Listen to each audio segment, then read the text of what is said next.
This is a look at the genuine Briggs 653302F Flapper.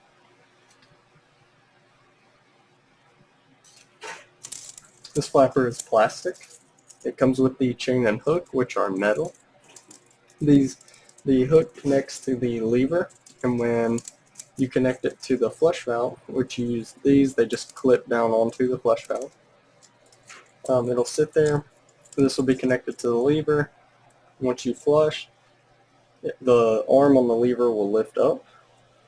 It'll open the flapper, and then after a certain amount of time, the flapper will fall back down, completing the flush.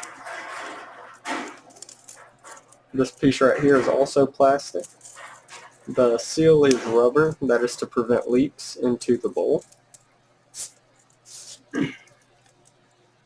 It'll measure 3 inches across. It is a 2-inch flapper though. It measures from here to here is 2 inches. And that's what makes this a 2-inch flapper.